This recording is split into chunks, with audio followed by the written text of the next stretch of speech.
জুলাই বিপ্লবে সাধারণ শিক্ষার্থীদের উপর ছাত্রলীগের অমানবিক নির্যাতন, নিপীড়ন ও হামলার ঘটনায় গণতদন্ত কমিশন গঠন করা হবে বলে জানিয়েছেন বৈষম্য বিরোধী ছাত্র আন্দোলনের অন্যতম সমন্বয়ক হাসনাত আব্দুল্লাহ। একই সঙ্গে গত ১৬ বছর ধরে ছাত্রলীগের নৈরাজ্য, হামলা, নির্যাতন, নিপীড়নে যারা যুক্ত ছিল, বিশ্ববিদ্যালয় ও হল প্রশাসনকে তাদের বিরুদ্ধেও মামলা দায়ের করতে হবে বলে মনে করেন তিনি।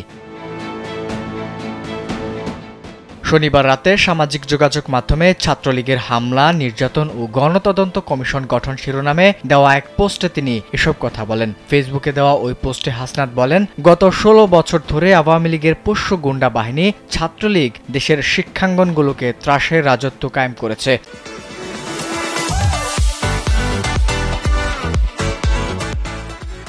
ছাত্রলীগ বিরোধী মতের শিক্ষার্থীদের উপর নগ্ন হামলা, নির্যাতন ও নিপীড়ন চালিয়েছে। এমনকি ছাত্রদল, ছাত্রশিবির কিংবা অন্য রাজনৈতিক দলের সাথে সম্পৃক্ততার অভিযোগ এনে অনেক সময় শিক্ষার্থীদের উপরও অমানবিক নির্যাতন করেছে তারা।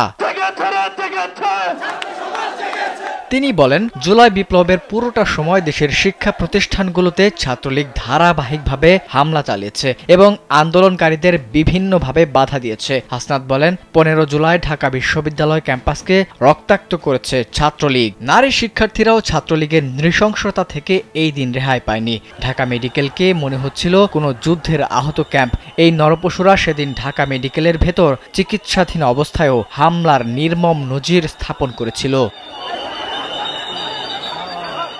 স্ট্যাটাসে লেখেন, জুলাই বিপ্লবে ক্যাম্পাসগুলোতে হামলাকারী ছাত্রলীগের নেতাকর্মীদের বিরুদ্ধে মামলা দায়ের করার জন্য বিশ্ববিদ্যালয় প্রশাসন, হল প্রশাসন এবং শিক্ষার্থীদের নিয়ে আগামীকাল গণতদন্ত কমিটি গঠন করা হবে। জুলাই বিপ্লবের আগেও গত ১৬ বছর ধরে ছাত্রলীগের যারা নানা সময়ে নৈরাজ্য, হামলা, নির্যাতন, নিপীড়নে যুক্ত ছিল, বিশ্ববিদ্যালয় ও হল প্রশাসনকে তাদের বিরুদ্ধেও মামলা দায়ের করতে হবে।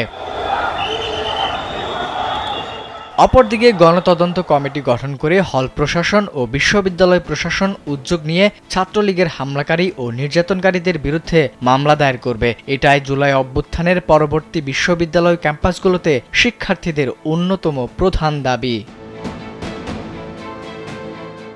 আবিদ হাসান, কালবেলা।